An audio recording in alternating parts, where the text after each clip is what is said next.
اولاد کی تربیت کے لیے جو سب سے اہم اور بنیادی بات ہے وہ ہے ماں باپ کا خود نیک ہونا.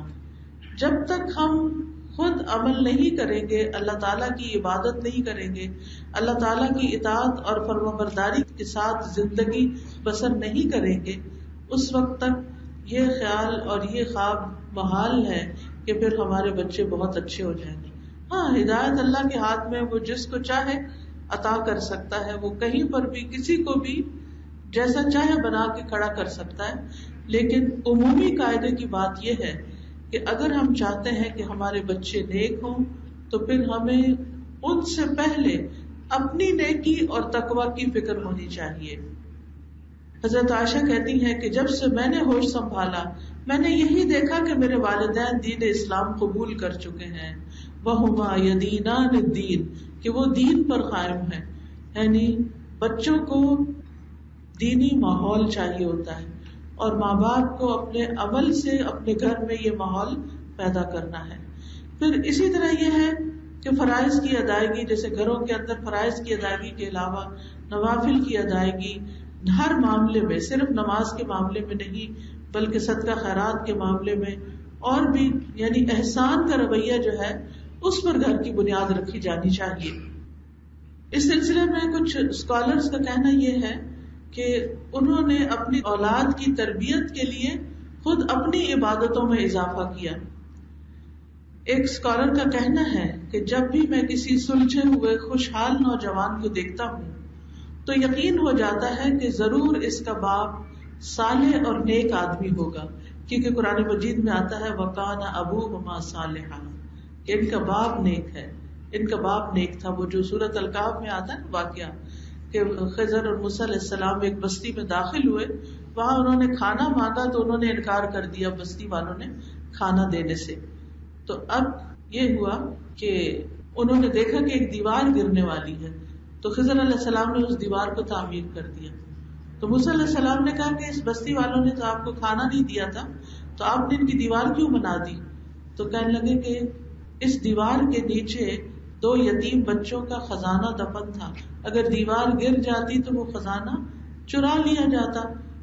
افاراد ربک ان یبلغا، تمہارے رب نے چاہا کہ یہ بالغ ہو جائیں، بڑے ہو جائیں اور پھر یہ اپنا خزانہ اس وقت نکالیں.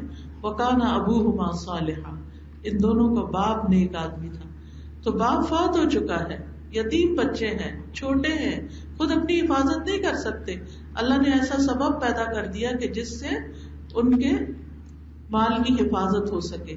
تو اس آیت کے پیش نظر سب والدین جو یہ چاہتے ہیں کہ ان کی اولاد نیک ہو وہ خود نیکی میں کثرت کریں. ڈاکٹر نبیل عوضی کہتے ہیں جب مجھے نوافل کی ادائیگی میں سستی اور کاہلی ہونے لگتی ہے تو مجھے میرے بیٹے اور دنیا کی پریشانیاں یاد آتی ہیں کہ کہیں نوافل کی ادائیگی میں میری سستی اور کاہلی میری اولاد کی پریشانیوں کا سبب نہ بن جائے. نماز اور سجدے میں ہر مسئلے کا حل ہے، ہر مسئلے کا. کوئی پریشانی، کوئی دکھ، کوئی بیماری، کوئی چیز ایسی ہے نہیں کہ جو نماز کے ذریعے حل نہ ہوتی ہو.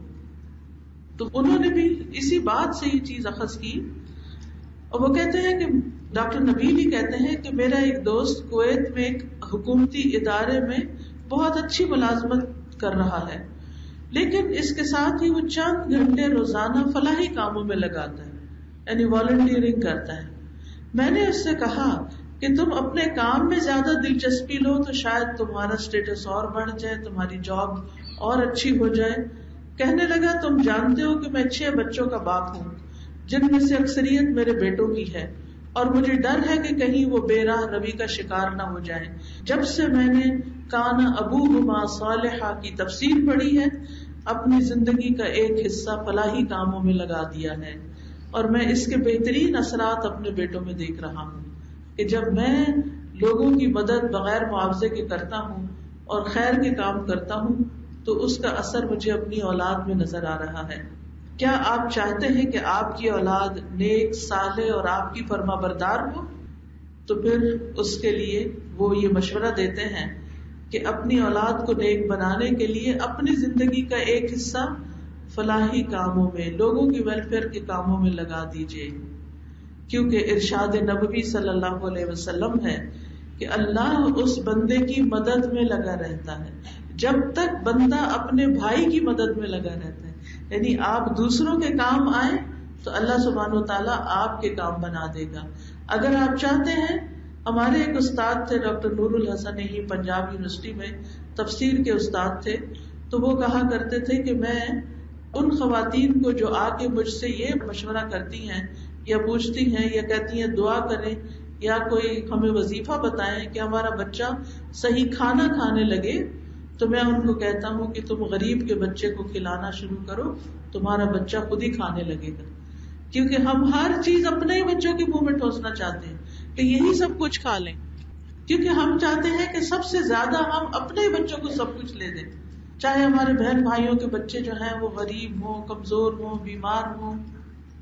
تو اس میں آپ دیکھیے کہ ہم کیا چاہتے ہیں کہ ہم اپنے ہی بچوں کو سب کچھ کھلاتے پلاتے رہیں اور اپنے ہی بچوں کو دنیا بھر کے کھلونے اور ساری دنیا جہان کی رونقیں ان کے قدموں میں ڈھیر کر دیں.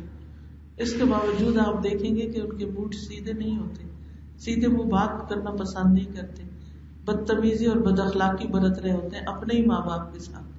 یہی ماں باپ اگر ان کو ضرورت کا دیں اور باقی اپنے ہی غریب بہن بھائیوں، رشتے داروں، آس پاس کے لوگوں اور یہ جو کچی بستیوں میں رہنے والے بے سہارا بچے ہیں یا تعلیم سے محروم بچے ہیں، ان کو سکھائیں، پڑھائیں، ان کی ضروریات پوری کریں.